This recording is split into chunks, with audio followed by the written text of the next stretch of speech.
As part of We the People, celebrating 250 years, here's This Day in History. As we count down to America's 250th birthday next summer, we're sharing our We the People series, the people, places, and things of the past that have shaped our country into what it is today. Charlie Shortino has today's This Day in History. Hello again on this day, December 24th, Christmas Eve of 1923. The first national Christmas tree was lit for Christmas Eve. The tree was on the ellipse steps from the White House, where the tree is still on display each year.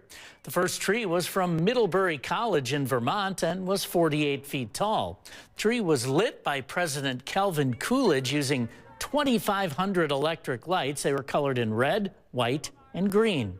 The lighting ceremony featured caroling and the full U.S. Marine Band. Each year there's an ornament representing every U.S. state, territory, and the District of Columbia. While no national Christmas trees have come from Wisconsin, a Wisconsin Christmas tree has been selected to be in the White House 3 times.